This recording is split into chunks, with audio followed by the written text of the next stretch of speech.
Good morning, Dan. Good morning, Tom. How are you? I'm doing great. Dan, I appreciate your time today and share some of the tidbits, what's going on in the world of business in the Bridgeport area. So, why don't you tell people about who you are and some of the things that your team do? Excellent. Thanks, Tom. I appreciate it. And thanks for having me on today. So I'm Dan Onofrio. I'm the president and CEO of the Bridgeport Regional Business Council. If you're not familiar with the Business Council, we represent and operate the Bridgeport, Stratford, and Trumbull Chambers of Commerce. We also have an affiliate called the Bridgeport Economic Development Corporation that works, I like to say, as the arms and legs of the city of Bridgeport's Office of Planning and Economic Development as it relates to business recruitment, retention, managing some economic development activities for, on behalf of the city. We're, prior to the COVID crisis, we were 600 plus businesses from the greater Bridgeport region. We obviously with the crisis that hit here, we're hopeful to keep those 600 plus, first and foremost in business.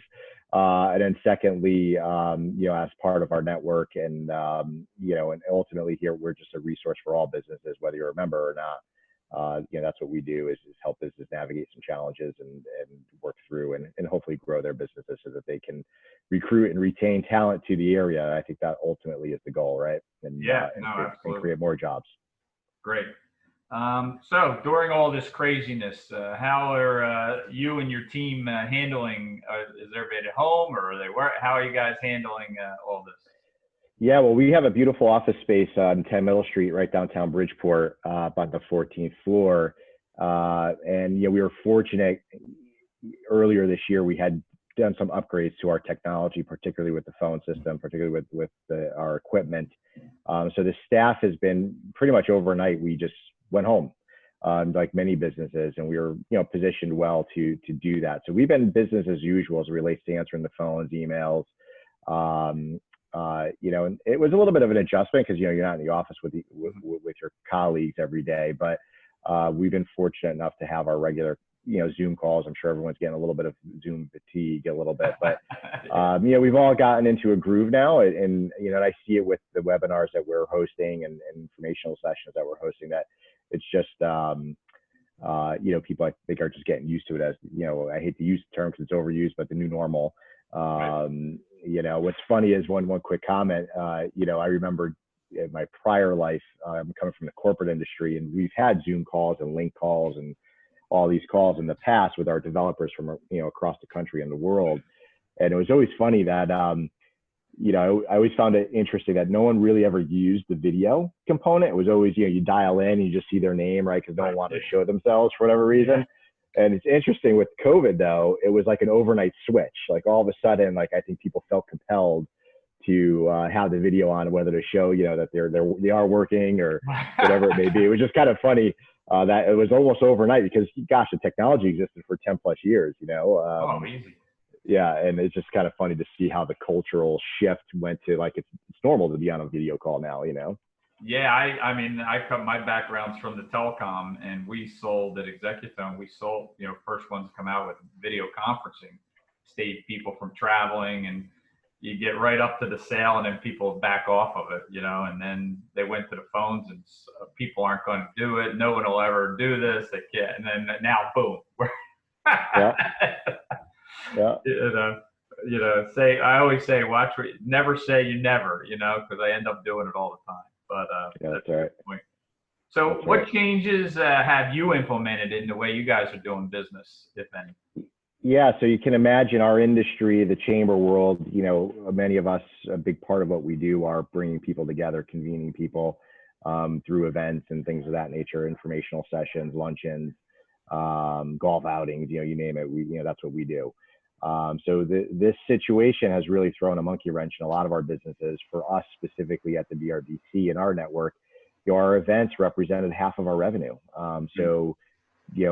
We made it through just about the first quarter of the year, pretty much on budget. And then next thing you know, everything went out the window. So, fortunately, we've been able to leverage the technology. Fortunately, businesses that are still operating still want to convene. So we've hosted well over 50 events since the crisis, and since we closed the office down in March. We've hosted well over 50 online events, and I say events, but this is inclusive of our chamber meetings that we open up to all of our business partners. The informational sessions, the networking. So we're doing it all online, and that's surprising because our participation has been great. We've had well over 2,000 people now with our annual dinner or annual lunch that just occurred. Annual lunch, our virtual annual meeting. No lunch. You got a delivery? That's right. Yeah, some people have done that. Some of my colleagues across the country have done exactly that. Yeah. But yeah, we had our annual meeting a couple weeks ago, and it was very well attended. We had a few hundred people on there, and so the appetite for getting together and seeing people hasn't really changed. It's just how we're doing it.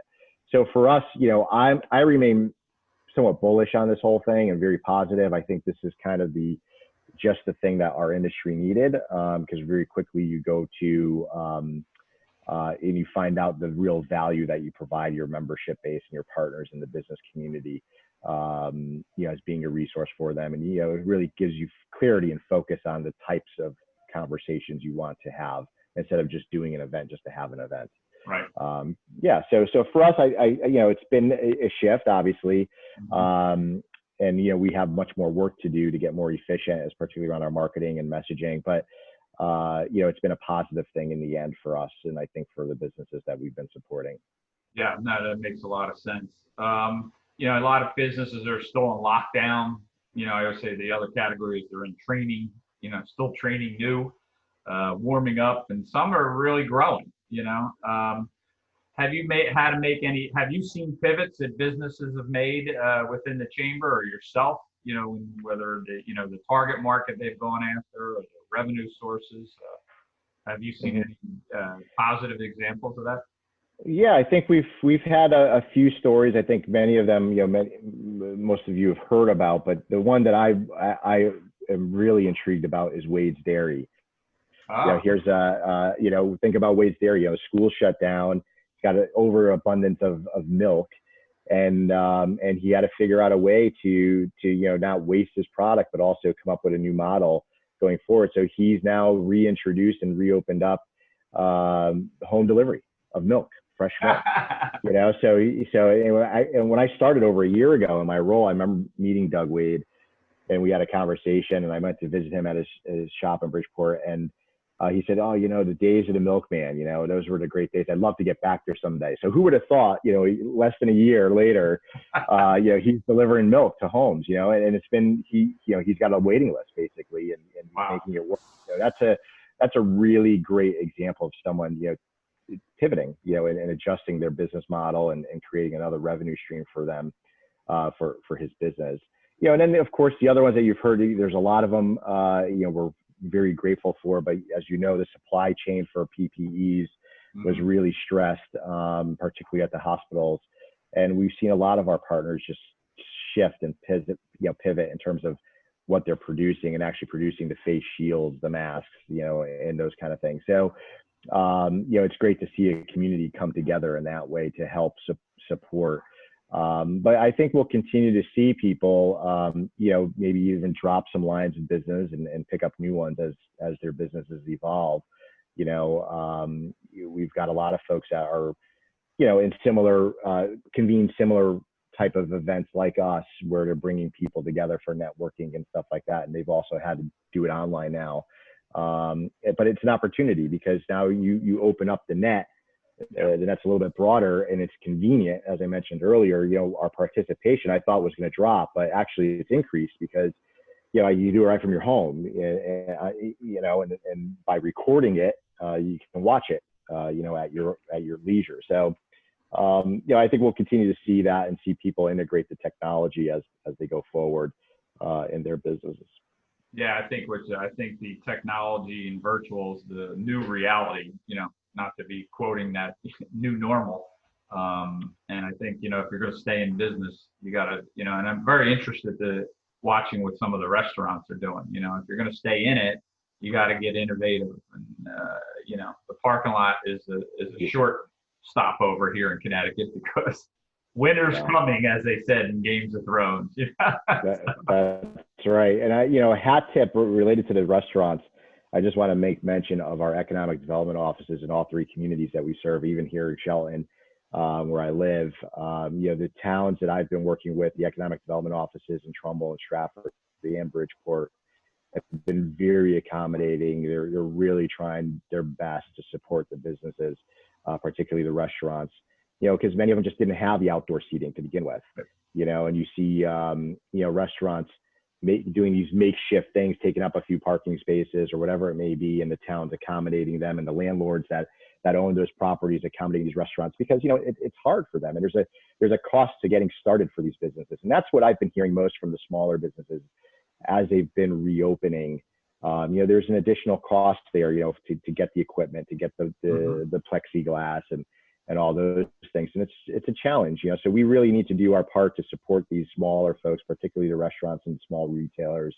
The BRBC at our just to do a selfless plug here, if you don't mind, at our annual meeting a couple of weeks ago, we launched a bingo card game. If you go to our website, brbc.org, you can download the bingo card. And basically, you fill out the blocks basically by visiting a restaurant, going to a retailer within your community, check off the box, send it in, and then we're going to put it into a raffle for, I think we have over 20 gift cards for local restaurants and things of that nature that we purchased, to help further support the smaller restaurants and stuff. So, we need to, they've done a lot for us to kind of keep things moving along. It's time for us to support them now and really help them make it through this storm. They need our help. Yeah, I totally agree. And I mean, that's kind of how I've shifted. I just did a webinar on finance. You got to know your numbers. And I was amazed, usually that's just not as well turned out as exciting as marketing. But people are starting to realize, hey, I got to plan for, and I'm telling people, plan for the next 90 days, and even each month. And it's critical time to know your numbers. And because even the basics, because you got to be able to ship. I mean, it's changing weekly. Indeed. Every time you hear an announcement, it could, we're doing well here, it seems, in Connecticut, but that shifts back or however they make their decisions. So I'm telling people, you got to have control of your numbers. I just heard one of the top restaurants in the world in New York won't reopen. It would cost them $2 million to reopen. Yeah, so sure. You got to know. So I know you got a lot of experience with especially small business and big business. Any piece of advice you would give to business owners going forward? Well, I think the biggest thing right now is, and you alluded to it, is really understanding where you are financially. What is it really going to take? You can't, what's hard is we really can't predict what's going to happen. As you mentioned, Connecticut is in a good spot. I got to give credit where credit is due. As I've been on a lot of these statewide calls with the governor's office and DCD as they try to figure out, okay, how do we phase in the reopening?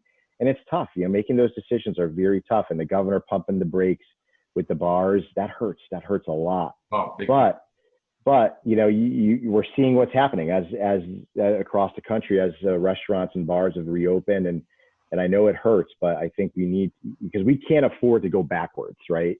Yeah. So, I think from a business perspective is just, know where you are, understand what your needs are going to be over the next several months, and reach out for help. There's still a lot of assistance out there. The PPP program, I know a lot of smaller businesses that haven't applied. Some banks are still taking applications. As you know, they've extended the deadline now again, because there's dollars out there. So consider it if you haven't done so already. It is helpful. I know a lot of people don't want to take on any debt or anything like that, but look into these programs. If they have questions, they can certainly call our office. We have a lot of resources to help navigate those conversations and see if it makes sense, because we don't know what's going to happen. The scientists and the medical professionals are all saying that we're going to see an increase as well here in Connecticut, a second phase of this thing across the country. And that's right when as you said, when winter's coming. So, what does that look like for a lot of us? And the outdoor option is not going to be an option in winter for a lot of people. So, how do we navigate that? So I think if you really truly understand what makes your business tick, understand where your dollars are coming from, and if you can get ahead of it and really forecast out, that'll help you make some decisions along the way. No, that's great advice, and that's and to any of your members or anybody listening to this, I'll be happy to sit down and go through, spend time helping you determine what numbers can help your business. And I know you're. So if someone wants to get a hold of you, Dan, or the BRBC, what's their best way to contact you? Yeah, so either, like I said, they can go to our website, brbc.org. They can call our office, 203-335-3800. They can email us right through our website or info@brbc.org.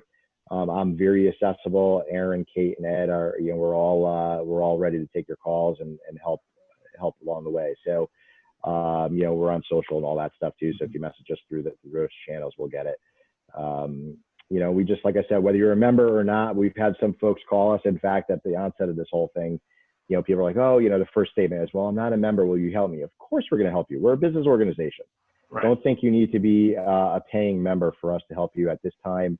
We're here to support all businesses, even in good times.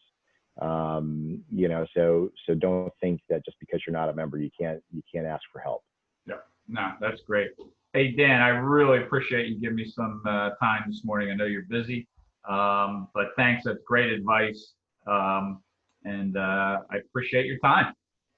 Thank you. Thanks for all you're doing to support the businesses. I know you, between the signs and these video calls, they've been valuable. People are finding nuggets throughout our economy, and you're just one more of those valuable resources for the business community. Yeah, and I'll put that out there. Anybody needs one of the signs behind me, the grand reopening, please let me know. We'll come out. We'll publish your business online. Do as much as we can do to help. So, Dan, have a great day, and thanks again. You too, Tom.